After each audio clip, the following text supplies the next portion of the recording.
4, 3, 2. Hi, I'm Chip Bell, and I'm excited to be with you. I'm on the way to the beach, but I tell you, the best advice I ever got was listen to your front line. They are brilliant. They also know what matters to your customers. Awesome. Chip, I'm so excited to get back with me, buddy. How are you? So good to see you. If I was any better, I'd have to open up a branch. There we go. Or There we go. Yeah, as we say where we live, I'm terrific, but I'm getting better. There you go. That's perfect, man. That's perfect. So, well, you hit another home run with your new book. I'm really excited to get to share this with people about being inside your customer's imagination. So, congratulations. You are very kind. I appreciate that, Phil. Thank you, sir.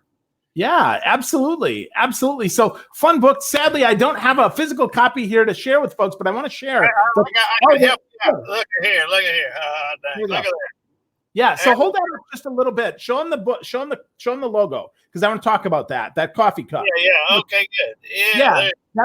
Check that out, folks. So if you're not watching, if you're just listening, take a look at this. There's a coffee cup with a cookie on the bottom. So Chip, you got to tell us the story behind that, because I think that's really instructive. Well, I'm going to tell you the two stories, but one story is the Dominic Skinner was sitting in a pub in Surrey, UK, and he overheard two customers in the booth next to him say, "Wouldn't it be great if we had a teacup that could keep our cookie warm?"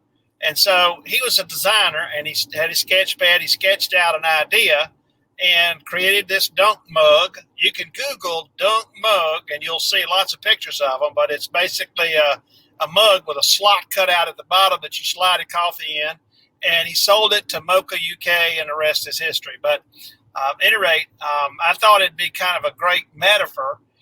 And as you know, 2 books back, I wrote a book called Sprinkles. So I thought, why not make sure the cookie that goes in that slot in that dunk mug had sprinkles on it? So that's the whole concept, trying to do a little branding there. There you go. Well, I got the sprinkles, right? And when I got the book, I got the sprinkles part, but I didn't get the dump mug until I read the book. So I thought that was really, really cool. I love that. I love how that got co-created, which I think is really the kind of the biggest word from the book that I got, because we talk about customer service, customer experience, we're getting closer. But now customer co-creation. So Chip, what the heck is co-creation, and why is that really the next level? Here is what most organizations do. They say we need to create products and services for our customers, on behalf of our customers. Well, and that's good. They sometimes hit it well, but what happens if you don't know what the customer wants, or if the customer doesn't know what the customer wants? And what if you, by dipping into what the customer's imagination might be, you created something that they love because they helped create it? I love that old adage that says people will care when they share. And so this is a whole different approach to say, let's get the customer directly involved in creating new products, new services, and not just, a search for what they might want. And so that's what it's all about is, companies turn to their R&D for departments for new products and services.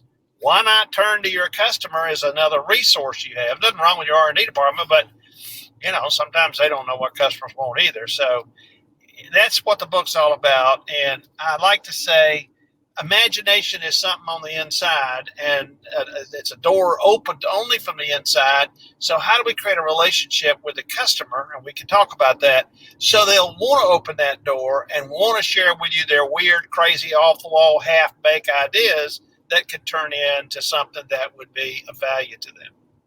Yeah, I think that's super important that we think about that. I love your point about caring when they share. And I love the fact that we're actually going to talk about how of this, because while I love stories, I love to have at least a little bit of an inkling of how the heck do I do this? Because so many times it feels like magic. But in this book, right, you are really clear, you're really descriptive. And one of the things that I love that you talk about is something that we all need to do more of in relationship and with our customers, with with our significant others, and that is eccentric listening. I've never, ever heard that term before, Chip. So talk to us about eccentric listening and how we can do that. I just made it up, actually. I never heard of it either. But the whole concept is going beyond what we normally think of as great listening. In one of the sections, I talk about be the customer, right? And there's double meaning there. Be the customer. When you got little league kids and they're playing baseball, you tell them, be the ball, be the ball. When they're at bat, be the ball. And that's all an effort to try to get them to focus on that ball so they, can hit it. And if you be the customer, so to speak, it means you really work hard to get in their shoes and see the world like they see the world. And I'll give you a quick example. My wife's hairdresser is Johnny Adair, and Johnny has been known to get a permanent. And I said, Johnny, why do you do that? He said, well, I realize that when a woman gets a permanent, it's one of the most awkward, uncomfortable, kind of embarrassing things they go through. And I thought, if I get a permanent, I'll really see their world. And because of that, I can make some changes in the experience to make it a much better one. And so that's an example of sort of being the customer. I like to advise audiences when I do keynotes, call your own department or unit, disguise your voice, and ask for something out of the ordinary. It can give you kind of a much clearer picture of what your customer's world is like. So, yeah, that makes so much sense. And I think, isn't that a lot of the behind the scenes of the Undercover Boss series, not just as a employee, right, but also as our customer, to hear what are they saying, what are they doing, what are they feeling a lot of times, because that's the miss. That's a great point. I hadn't thought about the undercover boss, but yes, that's exactly right. I get to see the world. And it's also involving the customer. We all know as customer service folks that we're supposed to pay attention to their needs and expectations. But this book is about pay attention to their hopes and aspirations. It's going beyond. It's dreaming with your customer and saying, I'll give you a quick story and an example. I was working with a well-known pizza company years ago. And we did focus groups with lots of customers, and we asked them, what do you want from a pizza company? And we were pretty sure they were going to focus on the 3 Ps: product, price, process. Your pizzas don't taste good, or I wish they had something else on them, or the price is too high, or I have to wait, the process too long, there's late, or whatever. But instead, when we ask them dreamer questions, like tell us your aspirations, questions like, what's what's something that no pizza company is doing that would be really good if we would set us apart? And what we kept hearing was, well, what about the pizza box? What are you going to do with the pizza box? Well, it never occurred to them that maybe we could do something. So what they did is they said, you could turn the pizza box into a puzzle. You could turn a pizza box into a Halloween mask. You could turn it into, any number of things to help. And so I actually worked also with the paper company that creates pizza boxes, and they could put a little film of plastic over that, whatever you've got on the back of the box, so the pizza doesn't damage it. But the point is, they're thinking like that. And that's what I'm saying. By getting the customer involved, you oftentimes can come up with concepts, ideas, and features you'd never occur to you because you're too close to it. Yeah, for sure. So how do we combat, though, the kind of the Henry Ford saw of, if we ask the customer what they wanted, they just want a faster horse. I mean, how do we combat that? Because I totally agree. I think imagination is interesting. It helps us innovate. It helps us be better. But how do we do that and not spend all our money just chasing down rabbit holes? Well, that's a good point. And I think, when Henry Ford said, if I just ask them, they'd want a faster horse. But I think what we need to learn to do is to say, well, what do you mean by a faster horse? Let's think about what's behind that. What's really going on in that question? When the customer tells us A, are they really telling us A, or are they telling us something else? We all know, and that's one of my fun things is, what's the most frequent question asked of a cast member by a guest at a Disney theme park? Now think about that. And I ask people all the time, what do you think the most frequent question is at Disney World? Well, you'd think it'd be something like, where's Mickey or where's Space Mountain? The most frequent question is, what time does the 3:00 parade start? Now, Disney folks know what they're really asking is not what time's the 3:00 parade start. What they're really asking is, how soon should I make my way to Main Street so I can get a real good seat on the curb so when the Mickey parade starts, I can see it. And so they've learned there is something behind that. So when they say faster horses, for example, what's behind that? Maybe there's something there. Maybe there's something more. Maybe there's something I've missed. So I think it is beginning to think more deeply into what the customer's really saying to us when they make those kind of statements, and not just assuming, well, they want a faster horse. Of course they do, They hadn't thought of a car. No, for sure. And I really love your question there. What do you mean by? That's an opening question that opens up the world for people. If you really ask that question and then you actually care about the answer, I think it's both. It's not just a checkbox, which is one of the key points in your book that I wrote down here. You said interpersonal encounters are between customers and human providers, and not by artificial intelligence, and not by robots, not by things. So talk to me about that, because certainly many organizations are going for faster, quicker, cheaper, better, and yet they miss the human piece. And that's all well and good. And I don't have anything against AI or the technology, but we also saw Space Odyssey. 2001 Space Odyssey. And we remember how those guys got out of there because HAL took over, if you remember from that Stanley Kubrick picture. And it's because the computer and all of its derivations in artificial intelligence and whatever is armed with lots of information, but a little bit short on insight.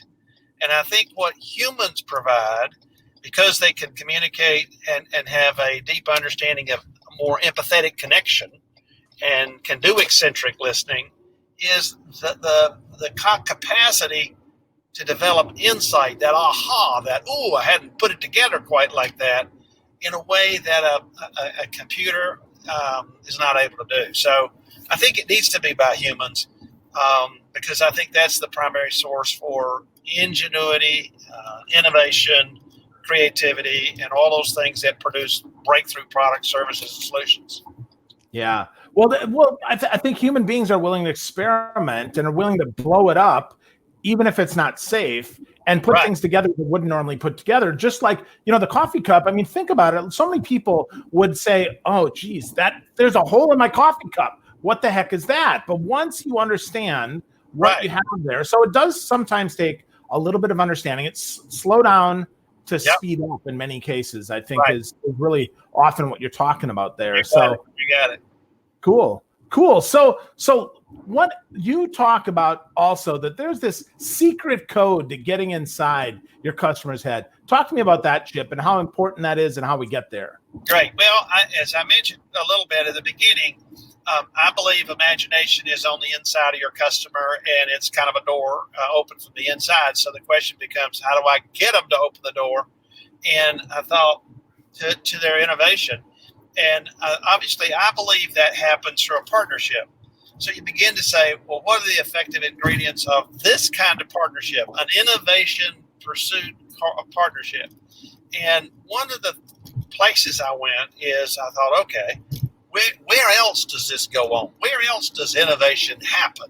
And I thought about all the great companies that we would associate with really great innovative products, services, and solutions. And you think of Pixar, and you think of Google and Amazon and some of those people. Okay, so what are the features of the cultures that produce innovation? Well, from that, I said, well, what characterizes those organizations could also characterize a partnership between individuals or between groups of individuals. So I built it around the 5 secrets. One, it's curiosity is for grounding, discovery, trust, and passion. Those are 5 building blocks of a culture of innovation, whether you're talking about organization or relationship. But when applied to a relationship, they're a little bit different, obviously, than an organizational culture. So that's the origin. Those 5 secrets are all aimed at creating a sense of safety, a sense of being valued, and encouraging that customer to want to open that door and with you collaboratively create new products, services, and solutions. That's awesome. That is so simple, right? Curiosity, grounding, trust, discovery, and passion. Really, really good, really simple stuff. But one of the things that was both funny as well as like very eye-opening to me is in chapter 7, Chip, you talk about creating an incubation alliance, and you talk about your grandmother and her chicken house. Now, funny enough, my grandmother had a chicken coop, 2 of them actually, big ones. And I don't think she ever fostered this, Chip. So you got to talk to me about how your grandmother was better than my grandmother here at creating an incubation alliance. We all believe our grandparents were superhuman, and I did, and because you don't know any better, and they were all special to you. And so my grandmother, she lived they lived about a half a mile from where I lived, and so I'd go up there and visit them all the time, and she had this big chicken house, and chicken, little cube cubbies that each chicken had their own cubby and straw on the bottom of it, a light bulb over it. And she'd say, go out there and get me a dozen eggs. And so I'd be the one to go out there and get them, raise the chicken up and get the eggs out of the nest and bring them in. But when they were focused on making chickens, baby chickens, and not just eggs, now it's a whole different deal. You didn't go out there and upset that chicken. And the light was turned on, too, to keep those chickens. And I noticed that several things. One is my grandmother's garden was right next to the chicken house. And she would sing all the time when she would work out there. She would sing. And I thought, I wonder if that singing has an impact on their incubation. Actually, I turned out that I had a real good friend of mine, Keith Kennedy in East Texas, who was one of the largest growers for Pilgrim's Pride in producing chickens. And he said, I went through all kinds of music, and I finally found certain classical music with certain cadence produces the most number of eggs and grows the biggest chickens or whatever. And so, again, there is some connection there. But she would provide a huge fence around it so the fox would stay out of the chicken house. My point is, she provided a very pleasant, inviting, safe, comfortable environment that nurtured growth. And the whole section around discovery is all about risk-taking, but I've reframed it to focus on growth, because if you say, well, let's go take some risk, it's kind of scary for your customer. But if you say, let's go learn something new, all of a sudden you've reframed it to say, oh boy, this is going to be neat. We're going to learn some new things in the process. Obviously, since growth itself is about risk taking, you're fostering that kind of environment. And so the incubation concept is around, how do I nurture growth in a safe environment? So that's why how my grandmother got tied into it. That's excellent. Excellent. Let's go learn something new is a great way to head into uncharted territories. And you mentioned in the book how you hired this Iron Chef to cook for you, and how instead of getting the recipe exactly right, that he actually taught you how to cook. That's really interesting to me, Chip, that an Iron Chef who who likely is one of the top chefs in the world is going to co-create with you an experience that you remember. So did he read your book before he started cooking for you? No. He didn't know me from Adam. He was the invitee of a good friend of mine, a client of mine, actually, we were all at the Augusta National Golf Course Masters Tournament. I don't live that far from that location. And so he would rent a house for a week, and then and every night, every day, he'd invite some other friends to come. So it wasn't the same friends all the time. And then, so he invited this, world famous chef who runs. He's a chef who has a number of restaurants in Texas, and his fame is that he was on the Iron Chef program and beat the Iron Chef. And he got really lucky because Southwestern food was the one they made that night, and he's an expert on Southwestern food, so he just tore it up. It was no contest. But my point, he came in, and one of the things he did is he said, why don't you cook for us? And he said, no, why don't I cook with you? And let me get everybody who's coming to this dinner involved. So he called me, and he flew out from Dallas. His restaurants are in Fort Worth. And so Tim flew out and prepared this meal with us. But he would give us assignments. Like one of my assignments was I had to stop because I got nearby and I was driving and pick up portobello mushrooms and a number of things that he needed in his thing that he didn't want to fly with. And he brought all his utensils. And then when we got ready, we got all involved, and he would teach us some techniques around try this, and you don't want to do this, be careful about this. So we all got involved in creating this incredible steak dinner. I'd never had a steak done quite that way. With a garlic cut in the middle of it. I mean, it was just to die for. But at any rate, and so that it was a phenomenal event for me because here you are, this world famous chef, teaching you how to do what he does. So it was great. It's great. That's awesome. That sounds so fun. So let's talk about the last secret, because I think that came out of that story. And that's he had a passion for creating an experience unlike anybody, right? He got the need to co-create that with you and said, what can we do with you? But you'd say passion is your fifth secret here. It's the intersection where the best in a provider meets the best in a customer. And I think that's really what happened there. So how do we get people, Chip, in as we kind of wrap up here, how do we get people to open up more so that they're open to giving us their best? I think your part starts with modeling it, being a role model of passion. I love the fact that passion is 3 words: pass, I, own. It's the passing of the best of who you are to someone else, on to someone else. Pass, I, own. Rollo May, the great philosopher, said there's an energy field between all humans, and we reach out in passion. It's met with an answering passion and changes that relationship forever. So it starts with each of us and how we create that kind of excitement, enthusiasm. And it means giving the most of who you are. You know, my good friend Seth Godin loves to, when he gives keynote speeches, sometimes he'll ask the audience, hold up your hand as high as you can. And the people will do that. And then he says, okay, hold them up a little higher. And everybody holds them up higher. And he goes, what's with this? Why did you hold back?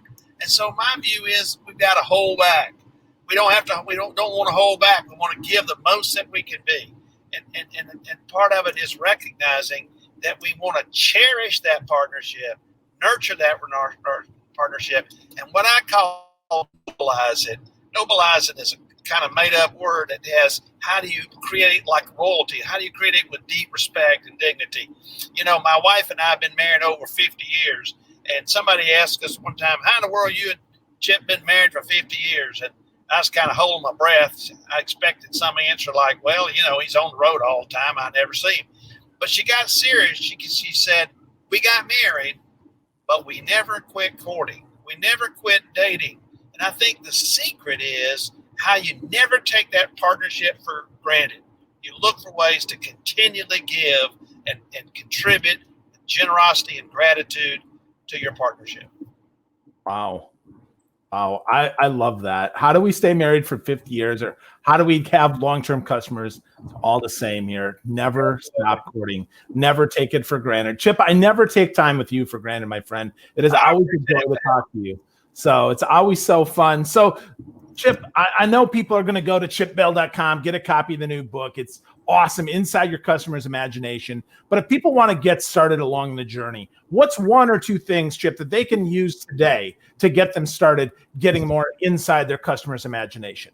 I think it starts by talking to people who know your customer and that who know them well. And again, if you're a leader, I would say spend a lot more time with your front line because, as I said at our opening, they are brilliant. Their insight is terrific.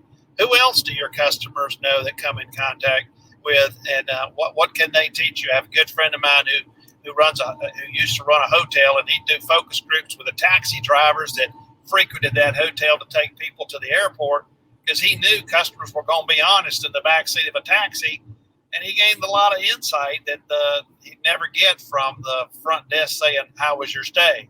And so, or a comment card.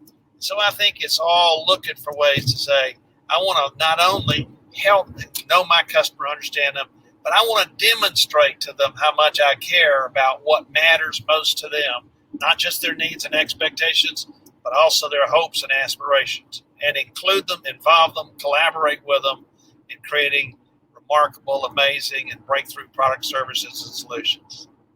Wow, that's great. That's a great example on how to get started here. Demonstrate how much you care about what matters most to your customers.